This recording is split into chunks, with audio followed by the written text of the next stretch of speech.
여러분, 제가 구름산 교회에 와서 5kg나 살이 쪄서 다이어트를 해야 되는 상황이 되었습니다.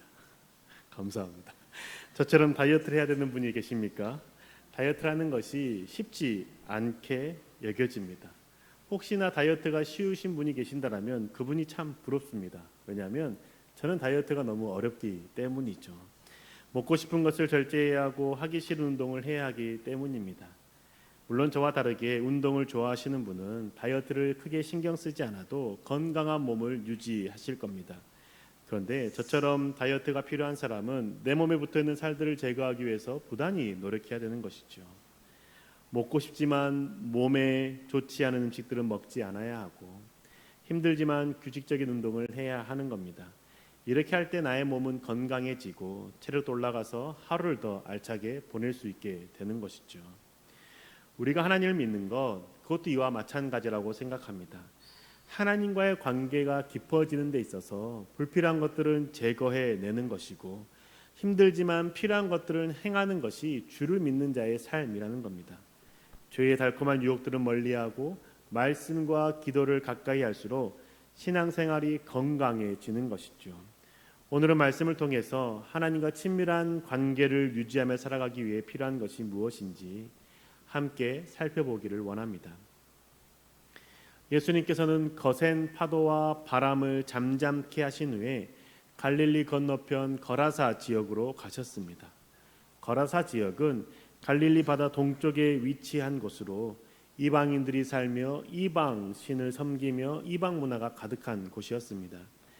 이방인들이 거주하는 곳임에도 불구하고 주님께서 건너가신 이유는 그곳에 있는 사람들에게도 하나님의 복음을 전파하고 하나님의 자녀 삼으시기 위함이었죠.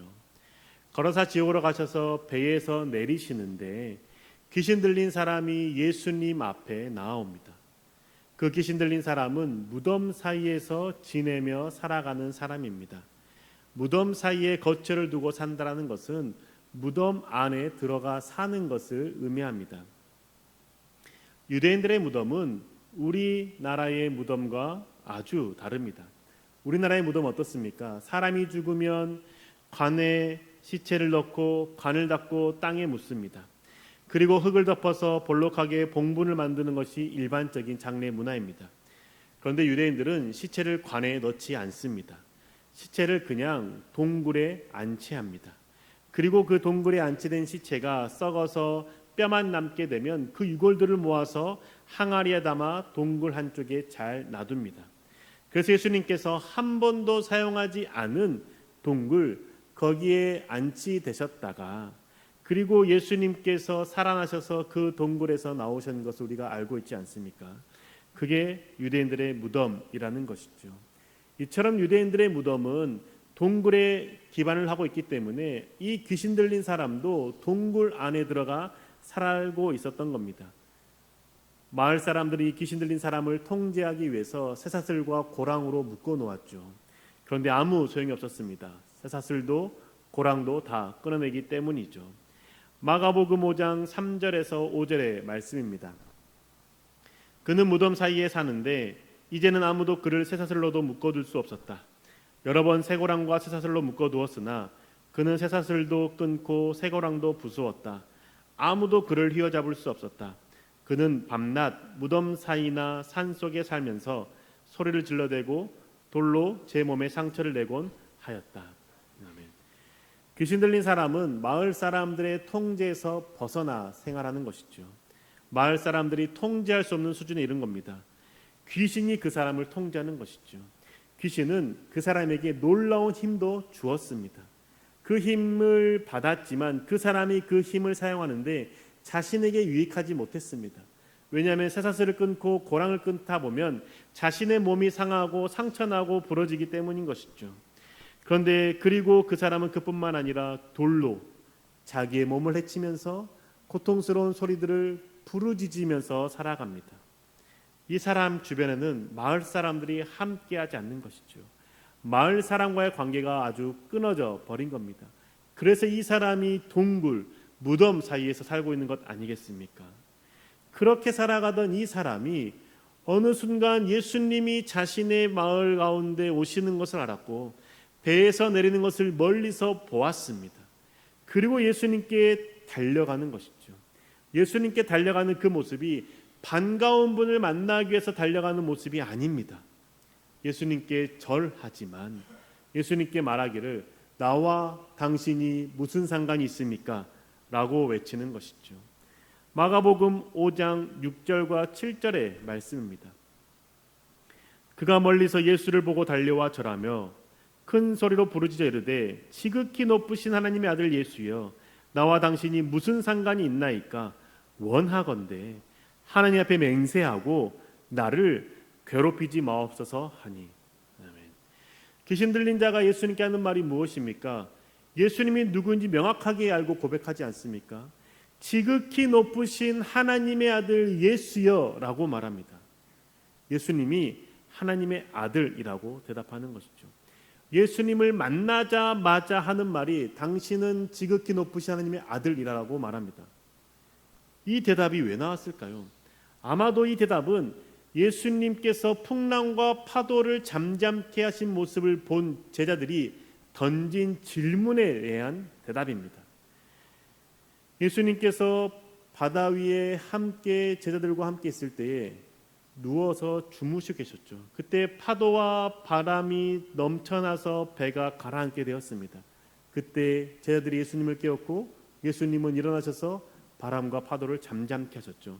그 모습을 보고 제자들이 이렇게 말했습니다. 마가복음 4장 41절의 말씀입니다. 그들이 심히 두려워하여 서로 말하되 그가 누구이기에 바람과 바다도 순종하는가 하였더라. 아멘.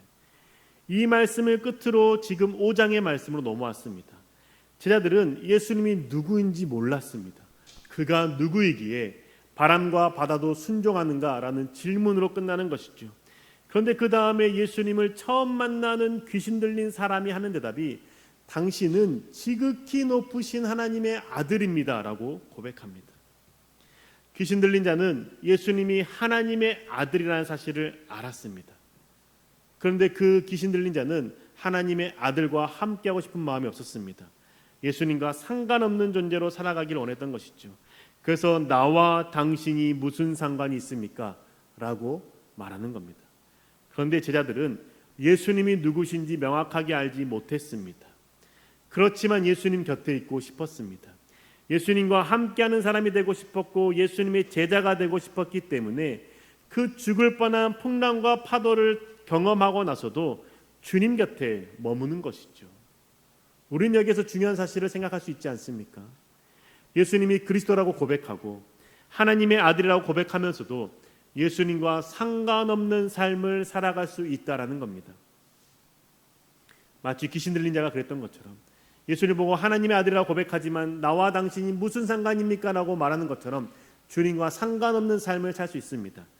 하지만 반대로 예수님이 누구이신지 잘 알지 못하고 예수님이 어떤 분이신지 내가 깨닫지 못했음에도 불구하고 예수님과 함께하기를 소망하며 살아갈 수 있다는 것이죠.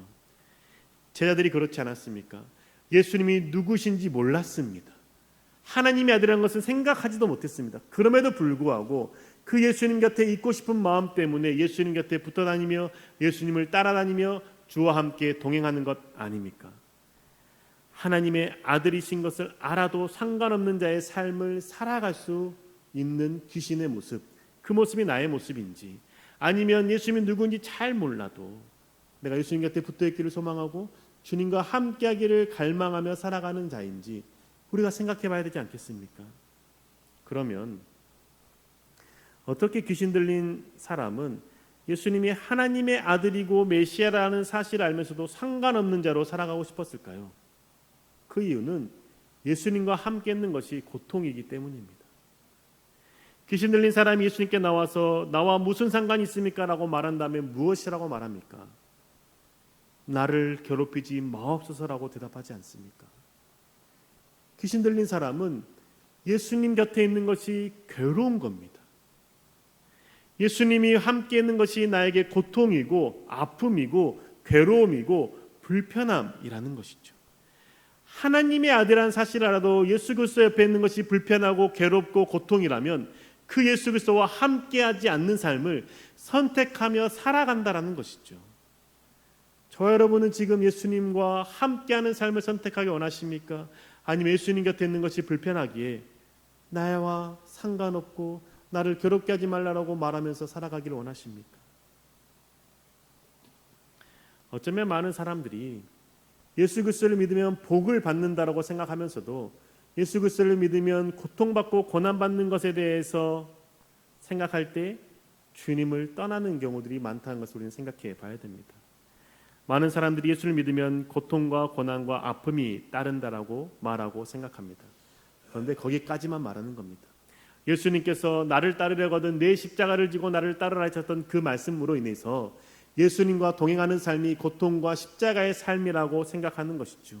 그런데 이렇게만 말하는 것은 사단의 속임입니다. 사단은 예수 그리스도를 십자가에 못 박는 데까지 끌고 가지 않았습니까? 십자가의 죽음만을 바라보게 할 뿐 부활의 영광을 바라보지 못하게 하는 것이 사단입니다. 십자가의 고난과 죽음으로 끝난다면 그건 사단의 승리이기 때문이죠. 사단의 권세가 사망의 권세이지 않습니까? 그런데 예수님께서는 십자가에 달려 죽으신 것으로 끝나지 않고 부활하셨습니다. 다시 사셨습니다. 사망의 권세를 깨뜨리고 영원히 사셨고 그 영생을 우리 가운데 선물로 주지 않았습니까? 그렇게 우리가 예수 그리스도를 믿고 주와 동행하는 삶은 고난과 아픔만 가득한 삶이 아니라 그 것 끝에는 반드시 주님께 주시는 기쁨과 영광이 있음을 생각해야 한다는 것이죠. 그런데 사단은 우리 가운데 십자가를 지고 따르는 것만 생각하게 하고 고통과 아픔만을 기억하게 합니다. 그래서 주님과 함께하는 것이 괴롭다라고 생각하게 하는 것이죠. 주가 누구이신지 알매도 불구하고 주님과 함께하는 것이 내게 불편하니 나는 주를 따르진 않겠습니다라고 그런 마음을 갖게 하는 것이 사단의 역할이라는 것이죠. 귀신에 사로잡힌 자의 마음을 그렇게 갖게 한다는 겁니다. 그런데 주님과 함께하는 삶은 고난과 아픔만이 아니라 기쁨과 부활과 영광이 있는 것이죠. 고난만을 바라볼 때는 주님과 함께할 수 없지만 그 끝에 있는 그 감격이 기쁨이 은혜가 있다는 것을 알 때 주님을 붙잡고 살아갈 수 있는 것 아니겠습니까? 저와 여러분은 하나님이 누구인지 알고 예수 그리스도를 믿는다고 고백하는 그 삶 가운데 고난 가운데 함께하는 것에 대해서 고난만을 바라보시면서 두려워 머뭇거리고 계십니까? 아니면 고난 중에도 함께하시는 주로 말미암아 기쁨을 감격을 생각하며 주와 함께하기를 선택하며 살아가십니까? 하나님을 믿고 주와 함께하는 것이 고난과 아픔만 있다고 생각할 때 주를 믿는 것 머뭇거리게 됩니다. 유계성 목사님이 유명한 연예인에게 예수 그리스도를 믿으라고 했지만 그분이 믿지 않겠다고 말했던 이유는 예수를 믿으면 죄를 못 짓잖아요 라고 말하면서 예수를 믿지 않는다라는 것이죠. 우리가 하고 싶은 것을 다 하지 못해도 예수를 믿는 것에 감격이 있다는 것을 알 때 주를 믿는 것 아니겠습니까? 세상 사람들이 다 하는 건 나도 하고 싶은데 그렇게 하는 것을 하지 못하기 때문에 하나님을 외면하고 싶은 마음을 혹시 갖고 계십니까? 왜 우리가 주님을 믿는 삶을 산다고 결단할 때 내가 주를 믿을 때 하지 못하는 것, 불편한 것, 어려운 것에만 집중해서 하나님을 붙잡는 삶을 머뭇거리고 계십니까? 그 어려움과 아픔이 지나간 이후에 그 불편함과 어려움이 지나간 이후에 주님께 주시는 그 기쁨, 삶의 안정, 평안함 그것들을 생각할 수 있어야 되지 않겠습니까? 부끄럽지만 잠시 저의 이야기를 나누고자 합니다. 제가 청년 사역을 오랫동안 하면서 정말 끊고 싶었지만 끊지 못했던 것이 있었습니다. 웹툰입니다. 핸드폰으로 만화를 보는 것, 컴퓨터로 만화를 보는 것 오랫동안 못 끊었습니다. 만화를 너무 좋아하기 때문입니다. 만화를 보는 것 죄가 아니죠. 그런데 목회자로서의 삶을 살아가고 말씀을 준비하고 성도님들의 삶 가운데 깊이 공감하며 살아가기 위해서 만화를 보는 시간을 줄여야겠다라는 마음이 청년 생활하면서 계속 있었습니다. 그런데 그럴 때마다 이 재미난 걸 어떻게 끊지? 라고 생각했던 것이죠. 솔직히 웹툰을 끊은 지 2년밖에 되지 않았습니다. 웹툰 만화를 끊을 때 힘들었지만 지금은 너무 좋습니다. 왜냐하면 인터넷에 올라오는 만화를 제일 빠르게 보는 시간이 몇 시인지 아십니까? 밤 11시입니다. 11시에 새로운 회차가 올라오기 때문인 것이죠. 그때까지 기다리고 잠을 자지 않습니다. 그리고 보고 나면 어느새 20-30분이 훌쩍 지나갑니다. 그런데 저는 목회자지 않습니까? 다음날 새벽 예배를 나가야 됩니다. 새벽 예배 나가서 말씀을 듣고 예배하고 기도하고 나서 피곤하기 때문에 아침에 와서 다시 잠자는 게 반복되었던 것이죠. 그런데 이제는 그 웹툰을 끊고 난 다음에는 11시까지 기다리지 않습니다. 10시 되면 자리에 눕습니다. 그리고 잠자리를 청하고 새벽에 나서 말씀을 드리고 말씀 가운데 기도한 이후에 그리고 나서는 새벽 시간을 제가 온전히 쓸 수 있는 것이죠. 때로는 운동하는 시간으로 쓰기도 하고 때로는 사역을 준비하는 시간으로 쓰기도 했습니다. 내게 불필요한 것들을 덜어내고 나니 내 삶이 하루가 더 뜻깊어지는 것이죠. 하나님을 믿는다라는 것, 어쩌면 이처럼 내 삶에 불필요한 것들을 덜어내는 것일지 모릅니다. 내가 원하고 내가 갖고 싶고 내가 하고 싶지만 정직히 내 삶에 두고 볼 때에 불필요한 것이 있다라는 것, 그것을 생각하고 덜어내는 것이죠. 그걸 덜어내는 것이 신앙이고 하나님을 믿는 삶이라는 겁니다. 내가 하고 싶은 것을 다 하면서 말씀과 기도를 더하는 것, 그건 신앙이 아닙니다.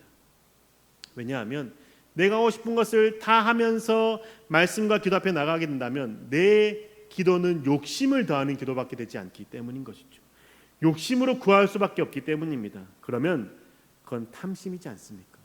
탐심으로 구하는 것은 주께서 응답하시지 않는다라고 말씀하십니다.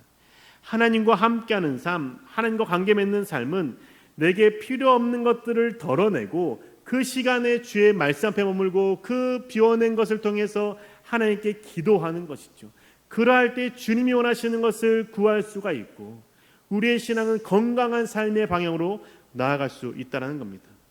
쾌락을 추구했던 것을 버리는 것이죠.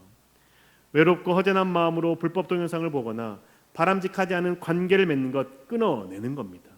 나의 성공을 위해서 다른 사람을 이용하고 거짓 행하는 것에서 돌아서는 것이죠. 이렇게 비워내고 덜어낸 마음과 삶의 자리에 말씀과 기도를 채우는 것이 하나님을 믿는 자의 삶이라는 것이고 주와 동행하는 자의 모습이라는 겁니다. 내가 하고 싶은 것을 다 하면서 묵상하고 기도하려고 하면 묵상과 기도는 욕심을 더하고 욕심을 구하는 것밖에 되지 않기 때문인 것이죠. 내가 하고 싶은 것을 다 하면서 주님과 동행한다는 것 불가능합니다. 하나님과 동행하는 삶은 마치 다이어트를 위해서 운동하는 것과 비슷하게 생각하면 되는 것이죠. 내 몸에서 불필요한 것을 제거하기 위해서 힘든 식단을 하고 운동을 하는 겁니다. 하지만 고통 속에 다이어트에 성공했을 때 얻게 되는 그 가벼움, 기쁨, 건강함 생각하면 그게 큰 은혜이지 않습니까? 주님을 믿고 주와 동행하는 것 이와 같다라는 것이죠. 그런데 우리가 삶 가운데 불필요한 것들을 덜어낼 때에 그것을 덜어내는 마음 가운데 또다시 다른 것을 붙잡고 싶어하는 마음이 있습니다. 그게 오늘 우리가 만난 귀신 들린 자가 그러한 삶을 살았습니다. 주님 앞에서 자신이 붙잡고 있었던 그 사람을 놓아주어야 했습니다. 그런데 그 사람을 놓아주게 되면 자신이 어떻게 살아야 될지 모르게 된 그 귀신은 예수님께 바로 옆에 있는 돼지떼에 들어갈 수 있게 해달라고 간구합니다. 돼지를 붙잡고 살아가다가 다시 누군가를 보게 되면 그 사람에게 들어가서 다시 통제하며 살아가기를 원했기 때문인 것이죠. 그러면 그 귀신 들린 사람, 귀신은 왜 돼지에게 들어가게 해달라고 요청했을까요? 그 이유는 돼지가 이방 신에게 바쳐지는 제물이기 때문에 자신이 통제하기가 너무 쉬웠기 때문입니다. 그 지역은 이방 문화가 만연한 지역이지 않습니까? 이방 신에게는 제물로 돼지를 바쳤습니다. 그래서 그 지역에 2,000마리가 된다는 것은 그 지역에 이방 신을 섬기는 문화가 만연했던 것을 이해할 수 있는 것이죠. 구약의 말씀을 통해서도 돼지를 이방 신에 바쳤다는 것을 알 수 있습니다. 이사야서 65장 3절과 4절 세 번의 성경입니다. 이 백성은 동산에서 우상에게 제사하며 벽돌 제단 위에 분향하여 내 앞에서 늘 나를 분노하게 만드는 백성이다. 그들은 밤마다 무덤 사이로 다니면서 죽은 자의 영들에게 물어본다. 돼지고기를 먹으며 이방 제사상에 올랐던 고기 국물을 마신다. 아멘. 우상에게 제사했던 그들이 무엇을 먹습니까? 돼지고기를 먹습니다. 이게 이방 제사상에 올라갔던 고기를 의미하는 겁니다. 그들이 돼지를 이방 신에게 바쳤기 때문에 그곳에서 2,000마리 되는 돼지들을 사육하고 있었던 것이죠. 귀신은 그렇기에 돼지들에게 들어가서 자신이 통제하다가 누군가 통제하기 쉬운 사람을 만나면 그 사람이 들어가 살려고 예수님께 돼지에게 들어가 달라고 요청하는 것이죠. 그런데 그 귀신의 바람대로 되었습니까? 아닙니다. 귀신은 돼지를 통제하지 못했습니다. 예수 그리스도께서 돼지를 통제하였고 그 모든 돼지들은 귀신과 함께 바다에 뛰어들어가 몰살당하게 되는 것이죠. 귀신이 통제하려고 했던 그 돼지는 예수 그리스도의 통제 가운데 목숨을 잃게 되는 겁니다. 그런데 이 모습을 마을 사람들이 알게 됩니다. 예수님께서 귀신을 냈던 사람을 회복시켜 줬던 사건과 그 귀신이 돼지떼에게 들어갔고 그들이 모두 다 죽었다라는 것을 알게 됩니다. 마을 사람들이 이 사실을 알았을 때 예수님에게 나와서 어떻게 행동해야 될까요? 감사하며 기뻐야 되지 않겠습니까? 그런데 그들은 예수님께 감사하지 않습니다. 오히려 예수님께 이 마을에 있으면 안 되니 나가달라고 요청하는 것이죠. 마가복음 5장 17절의 말씀입니다. 그들이 예수께 그 지방에서 떠나시기를 간구하더라. 마을 사람들이 예수님께 이 마을에 떠나달라고 요청합니다. 왜 그랬을까요? 변화가 두려웠기 때문입니다. 자신들이 통제할 수 없었던 귀신 들린 자를 누가 통제했습니까? 예수님이 통제했습니다. 새사슬도 끊고 고랑을 끊던 그 귀신을 들린 자를 예수님께서 온전케 해주셨습니다. 그 통제를 하신 예수님께서 이 마을에 머물게 되면 자신들도 예수님의 통제 아래 들어갈 수 있다고 생각한 것이죠. 어리석은 생각인 것이죠. 그리고 예수님께서 돼지들을 2천만이나 죽게 하셨기 때문에 예수님과 함께하면 자신들의 재산 또한 손해볼 거라고 생각했던 겁니다. 자신들은 예수님과 함께 있게 되면 자신들도 예수님의 통제될 수 있고 자신들이 원하는 대로 살 수가 없기 때문에 그게 싫어서 예수님께 떠나달라고 요청한 것이죠. 지금까지 자신들이 해왔던 그 삶을 버리고 새로운 삶을 살아가는 것이 불편했고 두려웠기 때문입니다. 불안했기 때문인 것이죠.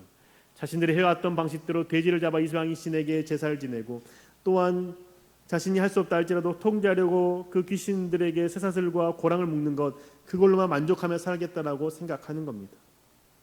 자신들이 지금까지 살아왔던 그 삶의 방식을 버리지 않을 때 예수님 보고 떠나달라고 말하게 된다는 것이죠. 저와 여러분은 지금 어느 자리에 서 있습니까? 이 마을 사람들과 같은 자리에 서 있지는 않습니까? 내 삶의 모습이 변화되기 싫어서 예수님께 내 삶의 자리에서 떠나달라고 말하진 않습니까? 내가 살아온 방식이 더 잘 되는 것만을 바라고 원하는 그 마음으로만 주님을 붙잡으려고 한다면 그건 예수님을 램프의 진이로 여기는 것이죠. 주님은 우리의 욕심에 욕심을 더해서 우리 곁에 있는 것이 아니라 우리의 욕심을 버리고 우리가 덜어낼 것들을 덜어내고 그 자리에 주님을 모시는 겁니다. 주님을 믿는다라는 것, 내 삶의 변화가 필요한 영역에 변화를 일으키는 것이죠. 가정에서의 변화도 필요하지만 직장에서의 변화도 너무나 중요하지 않겠습니까? 오늘은 남신도의 주일로 지켜지는데 직장에서 예수님 믿는 자의 삶을 살아가는 건 정말 쉽지 않습니다. 거룩하시고 정직하신 주님을 따라 살아간다는 건 정말 어렵지 않습니까? 직장 생활 해보시는 분들은 누구나 다 알지 않습니까? 그런데 주님께서 오늘 우리에게 하시는 말씀은 주님이 누구이신지 안다라면 주님을 외면하지 말라라는 겁니다. 예수님 정말 내 삶의 주인 되시고 내 인생과 내 삶과 내 가정을 책임져 주시는 분이심을 믿는다라면 주님을 붙잡으라는 것이죠. 고통스럽고 힘들고 어려운 일을 만나게 될 수 있습니다. 주님이 원하시는 것을 그럼에도 불구하고 선택해야 한다는 것이죠. 주님이 원하시는 것 무엇인지 우리가 잘 알지 않습니까? 거룩하신 주님이시고 정직하신 주님이시고 하나님 앞에서 온전한 삶을 살아가시는 그 주님이 원하시는 것 무엇인지 우리가 너무나 잘 알지 않습니까? 그런데 그것을 붙잡는 것 고통입니다. 어렵습니다. 직장 생활에서 하는 것 더욱더 어렵습니다. 어둠 속에 있는 직장 가운데 빛된 자의 삶을 살아가는 것 얼마나 힘든지 우리가 너무나 잘 알지 않습니까? 그런데 그 삶이 고통이고 어려움인 것 알지만 그것만 보게 되면 예수를 붙잡을 수가 없습니다. 근데 그 고통과 어려움 뒤에 부활하신 주님을 바라보게 되고 하나님께 주실 그 영광의 삶을 생각하게 될 때 그때에 비로소 주님을 붙잡고 힘듦과 어려움 속에 발을 내딛게 되는 것이죠. 그 변화가 불편해 보이고 힘들어 보일 수 있지만 결국은 승리하신 주님께서 내 삶 가운데 승리를 주실 것을 믿기 때문입니다. 시작이 어렵지만 계속 유지하고 계속 주를 붙잡을 때 결국은 그 어둠의 터널을 지나가고 빛 가운데 살아갈 수 있는 것이죠. 순간의 고통과 아픔을 생각하면서 주님을 외면하는 것이 아니라 영원한 삶 가운데 이끄시는 예수 그리스도를 바라보면서 주님을 붙잡기를 원합니다. 사랑하는 군산교회 교회 여러분, 주님을 믿는다라는 것, 주님께서 하나님의 아들이시라는 사실을 아는 것을 의미하는 것이 아닙니다. 주님을 믿는다라는 것은 내 삶의 불필요한 부분들을 제거하고 비워나가는 것이죠. 내 삶의 변화가 필요한 부분들은 기꺼이 변화의 자리 가운데 들어가는 것이고, 그 자리가 십자가를 지고 가는 그 고통의 자리라고 할지라도 그 고통으로 끝나는 것이 아니라 부활의 영광이 있음을 바라보고 그 자리에 발을 내딛는 겁니다. 내가 좋아하는 것, 내가 하고 싶은 것, 그것들을 계속 붙잡으며 살아가는 것이 아니라 그것을 주님 앞에서 정직히 내려놓고 주님이 원하시는 것, 주님이 기뻐하시는 것을 붙잡고 채우는 자가 됩시다. 그러할 때 주님과 함께하는 기쁨이 무엇인지 깨닫게 될 것이고, 주님께서 베푸시는 그 은혜, 그것을 누릴 수 있게 될 것입니다. 그 은혜를 누리며 살아가는 저와 여러분 되시기를 주님의 이름으로 축복합니다.